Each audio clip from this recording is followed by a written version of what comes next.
মানুষ সব পাল্টে গেছে, জমানা ঠিকই আছে, জমানা ঠিকই আছে, মানুষ সব পাল্টে গেছে। কথা বলেন ঠিক কিনা? চুলগুলো খাটো খাটো, শার্ট প্যান্ট আটো সাটো, সানগ্লাস চোখে তার যেন কোনো জমিদার, বুটজুতা পায়ে দিয়ে কাঁধে এক ব্যাগ নিয়ে ওদিকে গেল দু চোখ, মনে হলো ভদ্রলোক। কাছে গিয়া দেখি হায়রে পুরুষ মানুষ না, ওইখানেতে দাঁড়ায় আছে, ওইখানেতে দাঁড়ায় আছে মিস জরিনা আপা, ওইখানেতে দাঁড়ায় আছে মিস জরিনা আপা, ঠিক কিনা? আবার ছেলেরা ধরে মেয়েদের বেশ, আছে না নাই?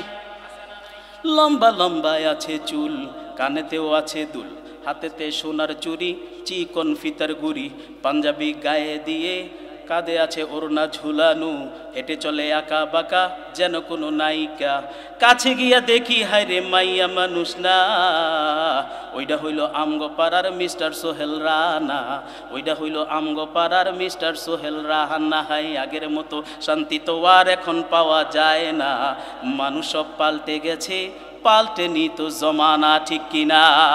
হযরতে উম্মে সালমা রাদিয়াল্লাহু তাআলা আনহু থেকে বর্ণিত, তিনি বলেন, একদা আমি এবং মাইমুনা, আমরা দুইজন নবীর বিবি। কয়জন? দুইজন নবীর বিবি, নবীর কাছে আমরা দুইজন বসা। এমন সময় ইবনে উম্মে মাখতুম, যিনি অন্ধ সাহাবী, যার চোখের দৃষ্টি আল্লাহ দুনিয়া থেকে উঠাই নিছে, দুই চোখ দিয়া সে দেখে না। ও বন্ধু আমার, হযরতে উম্মে সালমা বলেন, সে যখন নবীর দরবারে আসছে, আমরা দুইজন ওই জায়গার মধ্যে বসা ছিলাম, তখন আল্লাহর হাবিব সাল্লাল্লাহু আলাইহি ওয়াসাল্লাম আমাদেরকে বললেন, তোমরা ঘরের ভিতরে চলে যাও। আমরা দুইজন বললাম, ওগো আল্লাহর নবীজি, আমরা কেন ঘরের ভিতরে যাব? আপনার সাহাবী তো অন্ধ, এই সাহাবী তো আমাদেরকে দেখে না। আল্লাহর হাবিব বললেন, সে অন্ধ হইতে পারে, কিন্তু তোমরা দুইজন তো অন্ধ না, তোমাদের উপরেও তার থেকে দৃষ্টির হেফাজত করা ফরজ। পর্দা, পর্দার গুরুত্ব সম্পর্কে আলোচনা করার বিষয়টা আমাকে দেওয়া হয়েছে। আমি ইনশাআল্লাহ চেষ্টা করব খুবই সংক্ষেপে পর্দার গুরুত্ব সম্পর্কে কিছু আলোচনা তুলে ধরার। আল্লাহ পাক আমাকে তৌফিক দান করুক বলে আমিন। তো মোহতারাম মুআজ্জাজ হাজিরিন, পর্দার কথাটা উঠলেই আমরা অনেকে মনে করি পর্দা তো মহিলাদের বিষয়, আমরা পুরুষদের শোনার কি প্রয়োজন আছে, এরকম চিন্তা আমাদের মধ্যে আসে কি আসে না? পর্দার কথাটা আমাদের মাথার মধ্যে আসলেই মনে হয় এটা যেন মহিলাদের বিষয়। আসলে না, পর্দা এটা পুরুষ এবং মহিলা সবার জন্যই। কথা বলেন ঠিক কিনা? পর্দাটা এটা এমন একটা আল্লাহ পাকের ফরজ বিধান। আপনি যদি নামাজ কাজা করেন, নামাজ যদি আপনার ছুটে যায়, এই নামাজ আপনি কাজা করতে পারবেন। কথা বলেন ঠিক কিনা? রোজা যদি ছুটে যায়, এই রোজা আপনি কাজা করতে পারবেন। কিন্তু পর্দা যদি ছুটে যায়, পর্দা কাজা করার মতন কোনো সুযোগ আছে? এখন পর্দার বিষয়টা শুধু মহিলাদের এমন নয়, পর্দাটা মহিলা এবং পুরুষের সকলের জন্যই। কারণ একজন মহিলার জন্যে 4 জন পুরুষকে জাহান্নামী করা হবে। কয়জন? তাহলে একজন পুরুষ, একজন মহিলার কারণে, একজন মেয়ের কারণে জাহান্নামী কয়জন? তাহলে একজন মহিলা যদি পর্দার বয়ান শোনে, তাহলে 4 জন পুরুষের বয়ান শোনা উচিত, ঠিক কিনা? 100 জন মহিলা যদি পর্দার বয়ান শুনে, তাহলে 400 পুরুষের পর্দার বয়ান শুনতে হবে, ঠিক কিনা? মুহতারাম হাজিরিন, আল্লাহর হাবিব সাল্লাল্লাহু আলাইহি ওয়াসাল্লাম একজন মহিলার বেপরদার কারণে যে 4 জন পুরুষকে জিজ্ঞাসিত করা হবে, এটা আমাদেরকে হাদিসের মাধ্যমে জানাই গেছেন। আল্লাহ রাব্বুল আলামিনের হাবিব নবী মুহাম্মদুর রাসূলুল্লাহ সাল্লাল্লাহু আলাইহি ওয়াসাল্লাম ইবনে আব্দুল্লাহ ইবনে উমর থেকে হাদিসটা বর্ণিত। আল্লাহর হাবিব বলেন, আলা কুল্লুকুম রাঈন ওয়া কুল্লুকুম মাসউলুন আন রাইয়াতিহি। আমাদের প্রত্যেককেই কিছু দায়িত্ব দিয়ে আল্লাহ রাব্বুল আলামিন দুনিয়ার জমিনে পাঠাইছেন। কথা বলেন ঠিক কিনা? আল্লাহ রাব্বুল আলামিন দুনিয়ার জমিনের মধ্যে যদি আমাকে কোনো সন্তান দান করে, ওই সন্তানটা যদি কন্যা সন্তান হয়, এই কন্যা সন্তান হওয়ার পর এই কন্যা সন্তানকে যদি আমি লালন পালন করে, এই কন্যা সন্তানকে যদি আমি সঠিকভাবে বড় করে তুলি, একজন ভালো মানুষের হাতের মধ্যে তুলে দিতে পারি, আল্লাহর একটা জান্নাত আমার জন্য তৈরি হয়ে যাবে। আর যদি ওই মেয়েকে আমি তৈরি করতে না পারি, ওই মেয়ের জন্য আমাকে জাহান্নামে যেতে হবে। একজন নারী 4 জন পুরুষের জাহান্নামের কারণ হবে। কয়জন পুরুষ? সর্বপ্রথম পর্দা করলো না নারী, বেপরদায় চললো নারী। এই নারী বেপরদায় চলার কারণে 4 জন পুরুষ অপরাধী হয়ে যাবে। আল্লাহ পাকের দরবারে কিয়ামতের ময়দানে এই নারীর কারণে 4 জনের নামে মামলা পড়ে যাবে, গায়েবী মামলা। কথা বুঝছেন কিনা? আপনি জানেনও না। আমাদের মধ্যে এমন অনেক সময় হয়, দুনিয়ার জমিনের মধ্যে মামলা হয়ে যায়, মামলা সম্পর্কে আমরা জানি না, এটাকে বলা হয় গায়েবী মামলা। আমার সন্তান, আমার কন্যা, ওই কন্যা ঠিকমতো পর্দা না করার কারণে আমি জাহান্নামী হয়ে যাব। আমি ঠিকমতো তাহাজ্জুদ গুজার করলাম, নামাজ পড়লাম 5 ওয়াক্ত এবং রোজা রাখলাম, রমজানের সবগুলি, আল্লাহর সব হুকুম আহকামগুলি মানলাম, কিন্তু সন্তানকে আমি পর্দাশীল হিসেবে ঘরে তুলতে পারি নাই। এই জন্য আল্লাহর দরবারে আমার এই কন্যা আমার জন্য গ্রেফতারি পরোয়ানা জারি করে দিবে। সন্তান ডাক দিয়া বলবে, আল্লাহ,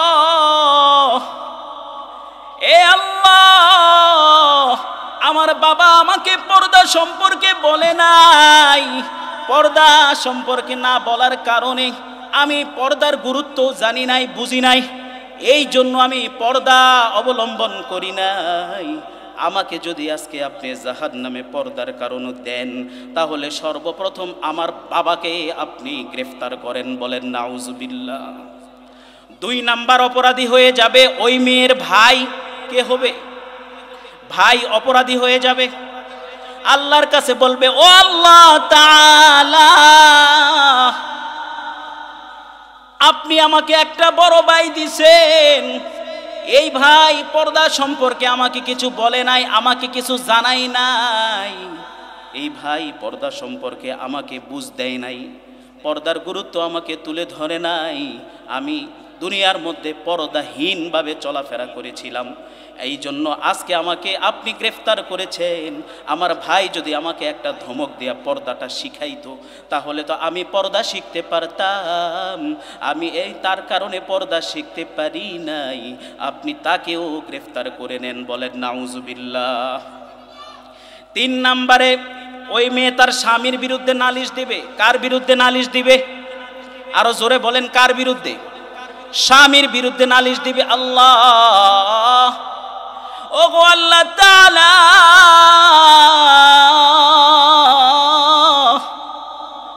আমার স্বামী কোনোদিন আমাকে পর্দা করার জন্য বলে নাই। আমাদের সমাজের মধ্যে এমন কিছু নাফরমান স্বামী আছে, যেই স্বামীগুলি তার বউরে পার্লার থেকে সাজাইয়া রাস্তার মধ্যে ছাড়িয়া দেয়। কথা বলেন ঠিক কিনা? আছে না নাই? এমন কিছু নাফরমান স্বামী আছে, যেই স্বামী তার স্ত্রীকে পর্দার বিষয়ে কিছুই বলে না, এমন কিছু স্বামী আছে যেই স্বামী পর্দার শাসন চেক করে নাই, আল্লাহ তাআলার কাছে ওই মেয়েটা, ওই স্ত্রীটা কিয়ামতের ময়দানে নালিশ করে দিবে, আল্লাহ আমার স্বামী কোনোদিন আমাকে পর্দার বিষয়ে আমাকে কোনোদিন শাসন করে নাই, পর্দা আমাকে শিক্ষা দেয় নাই। আল্লাহ তাআলা গো, আজকে যদি আপনি আমাকে গ্রেফতার করে থাকেন পর্দার কারণে, আমার স্বামীকেও সাথে সাথে আপনি গ্রেফতার করেন। বলেন নাউজুবিল্লাহ। 4 নম্বরে হয়ে যাবে ওই যে মেয়ে, সে যখন মা হবে, তার যখন সন্তান হবে, সেই সন্তানটা যখন ছেলে হবে, ওই ছেলে সন্তানের বিরুদ্ধে সে নালিশ দিবে। আল্লাহ তাআলাকে বলবে, আল্লাহ আমার সন্তানও তো আমাকে পর্দার কথা বলতে পারতো, পর্দার বিষয়ে আমাকে সতর্ক করতে পারতো, আমার সন্তানও তো আমাকে পর্দার বিষয়ে আমাকে সেই পর্দার গুরুত্বগুলি বুঝাইয়া বলে নাই, আমাকে পর্দার বিষয়ে সতর্ক করে নাই, এই জন্য আমি বেপর্দাহীন দুনিয়ার জমিনের মধ্যে কাটাইছি। সুতরাং আমাকে যদি আপনি আজকে গ্রেফতার করেন, তাহলে আমার সন্তানকেও সাথে সাথে গ্রেফতার করে নেন। ও মুহতারাম মুআজ্জাজ হাজিরিন, ওরে এলাকার মুরব্বী বাবা জানেরা, ওরে যুবক ভাইরা, একটু খেয়াল করিয়া দেখেন, শুনিয়া লন, আল্লাহ তাআলা একজন নারীর কারণে 4 জন পুরুষকে সেই কঠিন কিয়ামতের ময়দানে গ্রেফতার করে নিবেন। বলেন নাউজুবিল্লাহ। বুঝতে পারছেন কিনা কয়জন পুরুষ? 1 নাম্বারকে বলেন তো সবাই। 1 নাম্বার হলো বাবা, 1 নাম্বার কে? 2 নাম্বার হলো তার ভাই, 3 নাম্বার হলো তার স্বামী, আর 4 নাম্বার হলো তার সন্তান। এই 4টা পুরুষকে সে জাহান্নামে নিয়ে যাবে। সুতরাং ও পুরুষ, ওরে আমার যুবক ভাই, পর্দার ওয়াজ তোমারও তেমন শোনা জরুরি। একজন মহিলা যদি পর্দার ওয়াজ শুনে, 4 জন পুরুষের পর্দার ওয়াজ শোনা জরুরি। কথা বলেন ঠিক কিনা? আল্লাহ রাব্বুল আলামিন এই পর্দা সম্পর্কে কোরআনুল কারীমের মধ্যে অনেক আয়াত নাজিল করছেন। আল্লাহ রাব্বুল আলামিন পবিত্র কোরআনুল কারীমের মধ্যে বলেন, সূরাতুন নূর ক্রমিক নাম্বার অনুসারে এই সূরাটা হলো কোরআন শরীফের 24 নম্বর সূরা। কয় নাম্বার সূরা? এই সূরাটা 18 নাম্বার পারার মধ্যে আছে।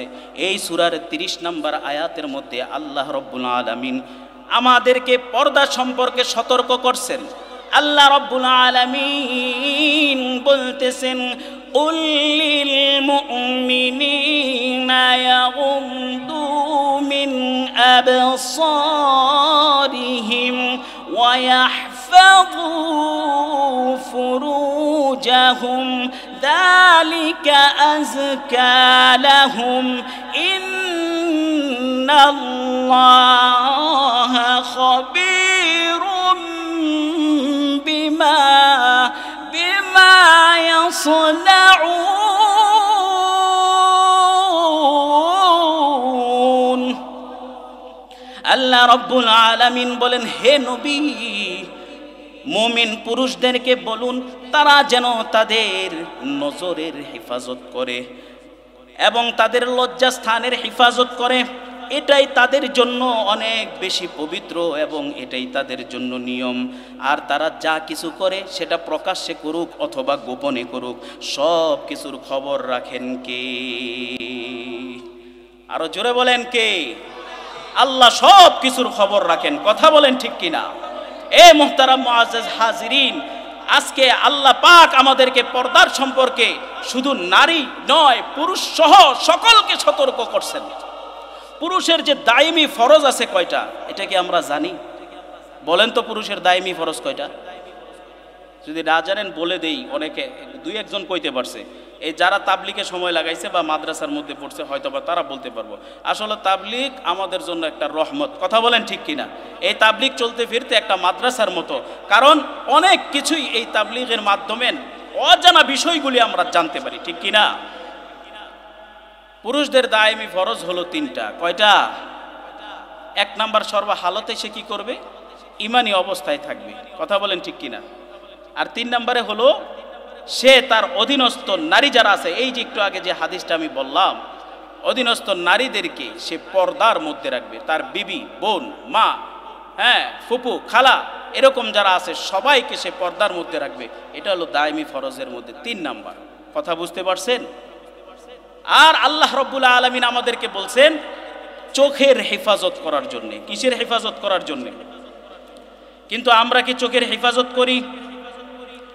আমরা চোখের হেফাজত করি না। আমরা কি করি? রাস্তা দিয়া যদি কোনো রমণী হাইটা যায়, একটা মেয়ে হাইটা যায়, তো এই মেয়েটা যখন হাইটা যায় তখন আমরা এই মেয়েকে দেখা আবার মন্তব্য করি আমার ক্রাশ। কথা বলেন ঠিক কিনা? ক্রাশ বলে, আরে এটা তো ক্রাশ, তোরে জাহান্নামে আগুনের ফালানের ক্রাশ, ঠিক কিনা? ও যুবক ভাই আমার, তুমি যখন রাস্তা দিয়া চলবে, রাস্তা দিয়া যখন তুমি হাইটা যাবে, যখন তোমার সামনে এমন একটা রমণী পড়লে যেই রমণীটা বেপরদা, যদি তার উপরে তোমার প্রথম চোখ পড়ে যায়, সাথে সাথে তুমি তোমার দৃষ্টিকে হেফাজত করে নিবে। কথা বলেন ঠিক কিনা? আল্লাহর হাবিব সাল্লাল্লাহু আলাইহি ওয়াসাল্লামের একজন সাহাবীর নাম হলো জারির ইবনে আব্দুল্লাহ। আন জারির ইবনে আব্দুল্লাহ قال سألت رسول الله সাল্লাল্লাহু আলাইহি ওয়াসাল্লাম, আমি রাসূল সাল্লাল্লাহু আলাইহি ওয়াসাল্লামকে প্রশ্ন করলাম আনিন নাজরাতিল ফুজাহ, ওগো আল্লাহর নবী, যখন কোনো রমণীর দিকে আমার দৃষ্টিপাত হয়ে যাবে আমি তখন কি করব? আল্লাহর হাবিব সাথে সাথে বললেন ফাকালা ইসরিফি বাসারাক, সাথে সাথে তুমি তোমার নজরটাকে হেফাজত করে নিবে, তোমার নজরটা তুমি সরাই নিবে যেন তার প্রতি তোমার নজরটা স্থায়ী না হয়। দ্বিতীয়বার তুমি তার দিকে তাকাইবা না। আল্লাহর হাবিব সাল্লাল্লাহু আলাইহি সাল্লাতু ওয়াস সালাম হযরত আলী রাদিয়াল্লাহু তাআলা আনহু থেকে বর্ণিত। এই হাদিসটা বুখারী এবং মিশকাতের মধ্যে পাওয়া যায়, মুসনাদে আহমদের মধ্যে পাওয়া যায়। আল্লাহর রাসূল সাল্লাল্লাহু আলাইহি ওয়াসাল্লাম হযরত আলী রাদিয়াল্লাহু তাআলা আনহু বলেন, ক্বালা লি রাসূলুল্লাহি সাল্লাল্লাহু আলাইহি ওয়াসাল্লাম লা তুতবি'ন নাযরাতান নাযরা ফাইন্না লাকাল উলা ওয়া লাইসাত লাকাল আখিরাহ। হে আলী, যখন তোমার দৃষ্টিটা কোনো রমণীর দিকে পড়বে, প্রথম নজরটা তুমি পড়ে থাকবে, সাথে সাথে তোমার নজরটাকে হেফাজত করে নিবে, কারণ প্রথম নজরটা হলো তোমার, আর দ্বিতীয় নজরটা কিন্তু তোমার নয়। আমি এবার আপনাদেরকে প্রশ্ন করি, দ্বিতীয় নজরটা যদি আমার না হয় তাহলে দ্বিতীয় নজরটা কার? আরো জোরে বলতে হবে, শয়তানের। কার? দ্বিতীয় নজরটা হবে শয়তানের। মুহতারাম মুআজ্জাজ হাজিরিন, আল্লাহর হাবিব সাল্লাল্লাহু আলাইহি সাল্লাতু ওয়াসসালাম আলী রাদিয়াল্লাহু তাআলা আনহুকে এই হাদিসের মধ্যে বলে দিলেন তোমার নজরটা তুমি স্থায়ী করবা না। তুমি যখন রাস্তা দিয়ে হেঁটে যাও রে যুবক ভাই আমার, তুমি যখন রাস্তা দিয়ে যাও, ওই রাস্তার মধ্যে যদি কোনো রমণী পড়ে, তুমি যদি তার থেকে তোমার দৃষ্টিটা হেফাজত করে নাও, তোমার নজরকে হেফাজত করে নাও। আয়াতের মধ্যে আল্লাহ বললেন কুল্লিল মুমিনিনা ইয়াগুদ্দু মিন আবসারিহিম, মুমিন পুরুষরা দৃষ্টি অবনত রাখবে, মুমিন নারীরা দৃষ্টি অবনত রাখবে। যখন তারা এই দৃষ্টিটা ওই নারী থেকে অথবা পুরুষ থেকে হেফাজত করতে পারছে, এ বন্ধু, 1000 রাকাত তাহাজ্জুদের নামাজ পড়ার পর যে সওয়াব হবে কবুল হওয়ার পর, ওরকম কবুলিয়াতের সওয়াব 1000 তাহাজ্জুদ গুজারের সওয়াব তোমার আমল নামার মধ্যে আল্লাহ ঢেলে দিবে। তাহলে দৃষ্টির হেফাজত দরকার আছে না নাই? আরো জোরে বলেন, আছে না নাই? মুহতারাম মুআজ্জাজ হাজিরিন, এরপরে আল্লাহ রাব্বুল আলামিন বলতেছেন নারীদেরকে উদ্দেশ্য করে, ওয়াকারনা ফি বুয়ুতিকুন্না ওয়ালা তাবাররাজনা তাবাররুজাল জাহিলিয়া। ওয়াকারনা, তো মুমিন নারীদেরকে বলে দেন তারা যেন ঘরের ভিতরে অবস্থান করে। কোথায় অবস্থান করে? এরপরে বললেন তাবাররাজনা তাবাররুজাল জাহিলিয়া, যখন তারা ঘর থেকে বের হবে তারা যেন তাদেরকে জাহিলিয়াতের যুগের নেই, নারীদের নেই রাস্তার মধ্যে প্রদর্শন না করে। তার মানে বোঝা যায় আল্লাহ নারীদেরকে ঘরের মধ্যে ইজ্জত দান করছেন, কিন্তু প্রয়োজনে যখন তারা বের হয়ে যাবে আরেক সূরা আরেক আয়াতের মধ্যে আল্লাহ বলেন আলা জুয়ুবি বিহিন, তারা যখন বের হবে তারা তাদের জিলবালটা এমনভাবে টেনে দিবে, তাদের চেহারার সামনে আনবে যেন তাদের দৃষ্টি পরপুরুষের দৃষ্টি থেকে তারা নিজেদেরকে বাঁচাইয়া চলতে পারে। আল্লাহ রাব্বুল আলামিন এই বিষয়টা আমাদেরকে স্পষ্ট করে দিলেন, ওয়াকারনা ফি বুয়ুতিকুন্না ওয়ালা তাবাররাজনা তাবাররুজাল জাহিলিয়াতিল উলা। যখন তোমরা ঘরের মধ্যে অবস্থান করার পর বাহিরে বের হওয়ার প্রয়োজন পড়বে তখন অবশ্যই পর্দার সহিত বের হওয়া লাগবে, ঠিক কিনা? কিন্তু আমরা কি পর্দার সহিত বের হই? কথা বলেন। আমাদের বের হওয়া লাগে যে যত বেশি পাং করতে পারে, ঠিক কিনা? হ্যাঁ, নিজেকে ফ্যাশনেবল দেখায়া রাস্তার মধ্যে পুরুষদেরকে আকৃষ্ট করার জন্য তারা বের হয়, আছে না নাই? অথচ নারীদের জান্নাত অনেক সহজ। আমি হাদিসটা একটু পরে আসতেছি। যেহেতু এইখানে আল্লাহ রাব্বুল আলামিন আমাদেরকে আমাদের পোশাকটা কেমন হবে এই সম্পর্কে এবং আমাদের সাজসজ্জা কেমন হবে এই সম্পর্কে আল্লাহ আমাদেরকে বলছেন। এই সূরাটা হলো সূরা নূর 19, 31, 28 এবং 60 নম্বরের আয়াতের মধ্যে আল্লাহ এই জিনিসটা আমাদেরকে বলে দিলেন, ইয়া বানি আদম কদ আনজালনা আলাইকুম লিবাসা, হে আদম সন্তান আমি তোমাদের প্রতি পোশাক নাজিল করছি। কি নাজিল করছে? পোশাক। পোশাক কি নাজিল করছে? এরপরে আল্লাহ বললেন ইওয়ারি সাওআতিকুম ওয়া লিবাসা, যাতে তোমাদের শরীর এবং লজ্জাস্থান হেফাজত থাকে। মানে এই যে শরীর এবং লজ্জাস্থানের হেফাজত তোমাদের করতে হবে। কিন্তু আজকে এমন একটা অবস্থা দাঁড়াই গেছে দুনিয়ার জমিনের মধ্যে, মেয়েরা পরে ছেলেদের পোশাক আর ছেলেরা পরে মেয়েদের পোশাক, ঠিক কিনা? এমন পোশাক পরে যেটা ছেলে না মেয়ে বলাই যায় না, আছে না নাই? এজন্য একজন শিল্পী গজল গাইছিল, মানুষ সব পাল্টে গেছে জমানা ঠিকই আছে, জমানা ঠিকই আছে মানুষ সব পাল্টে গেছে। কথা বলেন ঠিক কিনা? চুলগুলো খাটো খাটো, শার্ট প্যান্ট আটো সাটো, সানগ্লাস চোখে তার যেন কোনো জমিদার, বুটজুতা পায়ে দিয়ে কাঁধে এক ব্যাগ নিয়ে ওদিকে গেল দু চোখ, মনে হলো ভদ্রলোক। কাছে গিয়া দেখি হায়রে পুরুষ মানুষ না, ওইখানেতে দাঁড়ায় আছে, ওইখানেতে দাঁড়ায় আছে মিস জরিনা আপা, ওইখানেতে দাঁড়ায় আছে মিস জরিনা আপা, ঠিক কিনা? আবার ছেলেরা ধরে মেয়েদের বেশ, আছে না নাই? লম্বা লম্বা আছে চুল, কানেতেও আছে দুল, হাতেতে সোনার চুড়ি, চিকন ফিতার গুড়ি, পাঞ্জাবি গায়ে দিয়ে কাঁধে আছে ওড়না ঝুলানো, হেঁটে চলে আঁকা বাঁকা যেন কোনো নায়িকা।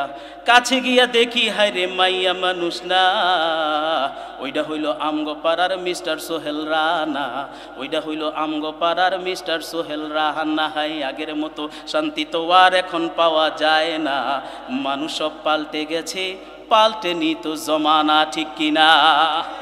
আল্লাহ পোশাক নাজিল করছে মেয়েদের জন্য, আল্লাহ পোশাক নাজিল করে দিয়েছেন ছেলেদের জন্য। ছেলেদের পোশাকটা কিরকম হবে এটাও আল্লাহ বলে দিলেন, আবার মেয়েদের পোশাকটা কিরকম হবে এটাও আমার আল্লাহ তাআলা বলে দিয়েছেন, কি দেন নাই? এর যুবক ও বন্ধু আমার, রাস্তাটা যখন চলবা নিজের দৃষ্টির হেফাজত তুমি করবা। তুমি যখন হেফাজত করো আল্লাহ রব্বুল আলামিন আসমান থেকে ফেরেশতা পাঠাইয়া তারপরে তোমাকে হেফাজত করবে। তাহলে আমাদের দৃষ্টির হেফাজতের দরকার আছে না নাই? নিজেদের অধীনস্থ মা বোনদেরকে পর্দার মধ্যে রাখা দরকার আছে না নাই? নারীদেরকে বলে যাই, এই যে দেখেন আজকে যে সিস্টেমটা হয়েছে, একটা কোরআন মাহফিলের আয়োজন করা হয়েছে, ওয়াজ মাহফিলের আয়োজন, যেখানে কোরআনের কথা বলা হবে, যেখানে হাদিসের কথা বলা হবে, ঠিক কিনা? আপনারা দেখেন পুরুষদের জন্য প্যান্ডেল এক জায়গায়, আবার নারীদের জন্য প্যান্ডেল আর এক জায়গায়, ঠিক কিনা? নাকি এক জায়গায় করছে? তাদের পর্দার সহিত আলাদা ব্যবস্থা করা হয়েছে। এটি আপনারা করেন নাই? করছেন না আপনারা? নারীদেরকে পর্দার সহিত ওয়াজ শোনার সুব্যবস্থা করে দেন নাই? তাহলে আপনারা শুধু এই ওয়াজ মাহফিলের সময় কেন আপনার সারাটা জীবন নারীদেরকে, আপনার অধীনস্থ নারীদেরকে আপনি কি করবেন? আপনি তাদেরকে পর্দার সুব্যবস্থা করে দিবেন। রাজি আছি তো ইনশাআল্লাহ? আপনি যদি আখরাজাত ফারজাহা ওয়া আতাআত বা'লাহা ফালতাদখুল মিন আইয়িল আবওয়াবিল জান্নাহ। ও পর্দার অন্তরালের মা বোনেরা গো, আল্লাহ রাব্বুল আলামিনের হাবিব তোমাদেরকে উদ্দেশ্য করে এটা বলে দিছেন, যখন কোনো নারী 4টা কাজ করবে তার জন্য জান্নাতের 8টা দরওয়াজা খুলে যাবে। বলেন সুবহানাল্লাহ। কয়টা কাজ করবে? আরো জোরে বলেন কয়টা? আপনারাও বাড়িতে যাইয়া বিবিদেরকে 4টা কাজের কথা বলে দিবেন, পারবেন তো ইনশাআল্লাহ? 1 নম্বরে আল্লাহর হাবিব বলতেছেন, আল মারআতু ইযা সাল্লাত খামসাহা, নারী যখন 5 ওয়াক্ত নামাজ ঠিকমতো আদায় করবে, ওয়াসামাত শাহরাহা, আর নারী যখন রমজানের রোজাগুলি ঠিকমতো আদায় করবে, ওয়া আখরাজাত ফারজাহা, সে যখন স্বামীর সম্পদের হেফাজত করবে, এরপরে আল্লাহর হাবিব বলেন ওয়া আতাআত বা'লাহা, সে যখন স্বামীর ইতাআত করবে, কি করবে? স্বামীকে সে যখন মানবে, আল্লাহর হাবিব বলেন ফালতাদখুল মিন আইয়িল আবওয়াবিল জান্নাহ। এই 4টা কাজ যখন নারীর মধ্যে উপস্থিত হয়ে যাবে, আল্লাহ রাব্বুল আলামিন কিয়ামতের ময়দানে ওই নারীদেরকে ডাক দিয়ে বলবে, ও আমার বান্দিরা, কিয়ামতের ময়দানের মধ্যে আল্লাহ ঘোষণা দিবে, যাও 8টা জান্নাতের দরওয়াজা তোমাদের জন্য খুলে দিলাম, যেই দরওয়াজা দিয়ে খুশি ওই দরওয়াজা দিয়ে জান্নাতে প্রবেশ করো। তাহলে নারীদের এই 4টা কাজ করা দরকার আছে, কথা বলেন ঠিক কিনা? নারীরাও পুরুষ থেকে তাদের দৃষ্টিকে হেফাজত করবে, পুরুষরা যেরকম তাদের দৃষ্টিকে হেফাজত করবে। হযরতে উম্মে সালমা রাদিয়াল্লাহু তাআলা আনহু থেকে বর্ণিত, عن أم سلمة قالت كنت عند رسول الله صلى الله عليه وسلم فقال النبي تجبنا منه فقلنا يا رسول الله أليس أعمى لا ينصرها ولا يعرفنا। হযরতে উম্মে সালমা রাদিয়াল্লাহু তাআলা আনহু থেকে বর্ণিত, তিনি বলেন, একদা আমি এবং মাইমুনা, আমরা 2 জন নবীর বিবি। কয়জন? 2 জন নবীর বিবি, নবীর কাছে আমরা 2 জন বসা। এমন সময় ইবনে উম্মে মাখতুম, যিনি অন্ধ সাহাবী, যার চোখের দৃষ্টি আল্লাহ দুনিয়া থেকে উঠাই নিছে, 2 চোখ দিয়া সে দেখে না। ও বন্ধু আমার, হযরতে উম্মে সালমা বলেন, সে যখন নবীর দরবারে আসছে, আমরা 2 জন ওই জায়গার মধ্যে বসা ছিলাম, তখন আল্লাহর হাবিব সাল্লাল্লাহু আলাইহি ওয়াসাল্লাম আমাদেরকে বললেন, তোমরা ঘরের ভিতরে চলে যাও। আমরা 2 জন বললাম, ওগো আল্লাহর নবীজি, আমরা কেন ঘরের ভিতরে যাব? আপনার সাহাবী তো অন্ধ, এই সাহাবী তো আমাদেরকে দেখে না। আল্লাহর হাবিব বললেন, সে অন্ধ হইতে পারে, কিন্তু তোমরা 2 জন তো অন্ধ না, তোমাদের উপরেও তার থেকে দৃষ্টির হেফাজত করা ফরজ। তার মানে কি বোঝা যাচ্ছে? যে এই দৃষ্টির হেফাজত যতক্ষণ পর্যন্ত না হবে, ততক্ষণ পর্যন্ত আমরা পর্দার পূর্ণাঙ্গ বিধানের উপরে নিজেদেরকে চালিত করতে পারবো? আরো জোরে বলতে হবে, আওয়াজ দিয়ে বলতে হবে, পারবো? পারা যাবেও না। দৃষ্টির হেফাজত করতে হবে, ভয়ঙ্কর বিষয়। দৃষ্টিটা হলো একটা ভয়ঙ্কর বিষয়। কোনো নারীর প্রতি যদি কোনো পুরুষের দৃষ্টি চলে যায়,